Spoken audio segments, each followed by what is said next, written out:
أيها الحاضرون الكرام، أريد أن أقدم إليكم عالما يخطب حول الموضوع التقوى. قال عليه الصلاة والسلام: التقوى هاهنا، وأشار إلى القلب. التقوى رأس كل طاعة، وبها يحصل المنافع الدنيوية والدينية، وبها يتحلل المرء في الدنيا والآخرة.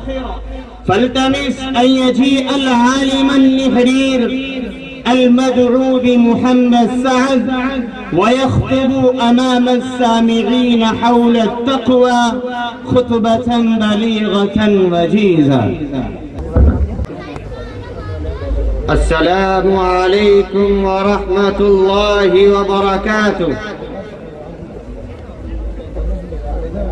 أحمد الله الذي خلق السماوات العلى، أحمد الله الذي خلق السماوات العلى، وأشكره دائما على فضله جلا، مصليا ومسلما على الرسول المقتدى، مصليا ومسلما على الرسول المقتدى، وآله وصحبه الذين هم سرج الهدى. أما بعد، فأيها الإخوة الكرام، موضوع حديثي اليوم هو التقوى. فأقول: قال الله تعالى: يا أيها الناس اتقوا ربكم إن زلزلة الساعة شيء عظيم. وقال تعالى: يا أيها الذين آمنوا اتقوا الله حق تقاته.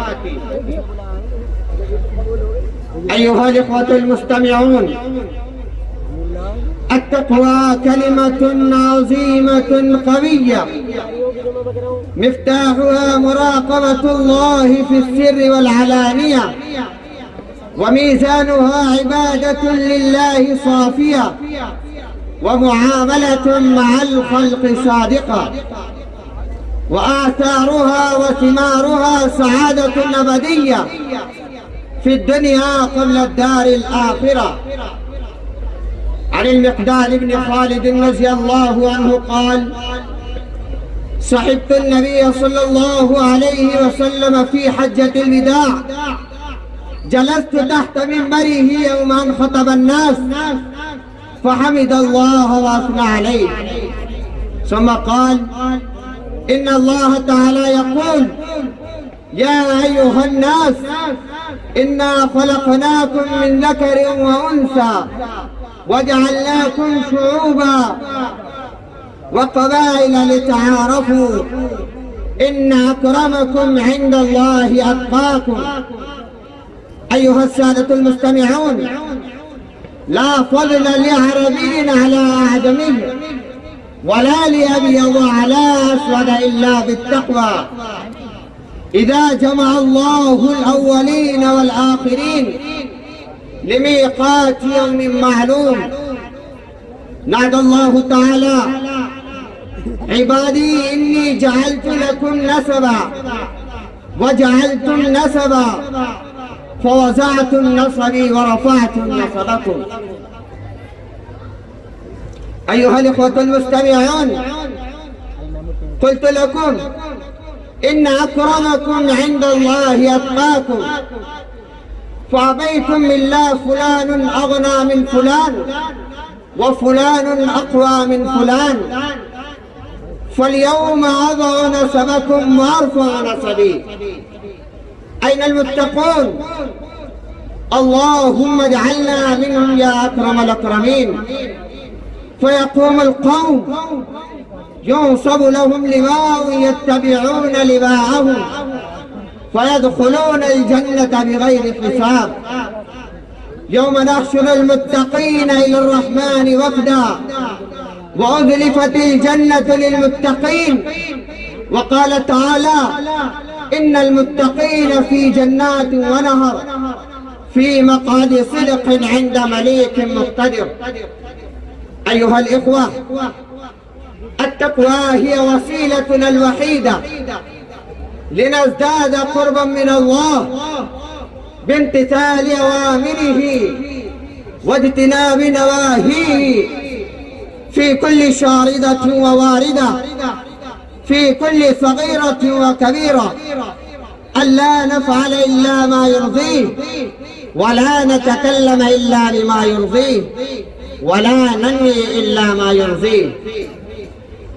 قال إمام المتقين سيدنا محمد صلى الله عليه وسلم: اتق الله حيثما كنت، وأتبع السيئة الحسنة تمحها، وخالق الناس بخلق حسن. فتقوى الله بصدق وإخلاص ترفع صاحبها من الحديد إلى الأوج، من أعتاب الذل والهوان إلى ذروة الشرف والكرامة. وأي شرف أعز وأجل للإنسان من أن يتصل برسول الله صلى الله عليه وسلم قلبا وروحا. فقيل: يا رسول الله، من هم آل بيتك؟ فأجاب: بلا عصبية ولا عشائرية، آل محمد كل تقي، لا عبرة بنسب الدم واللحم، آل رسول الله هم الأتقياء الأنقياء. كما قال الشاعر: لعمرك ما الإنسان إلا بدينه، لعمرك ما الإنسان إلا بدينه، فلا تترك التقوى اتكالا على النسب. لقد رفع الإسلام سلمان فارس، لقد رفع الإسلام سلمان فارس، وأقفل الشرك الشريف أبا لهب. وأخيرا أسأل الله لي ولكم التوفيق للتقوى، وأكتفي بهذه الكلمات، والسلام عليكم ورحمة الله وبركاته.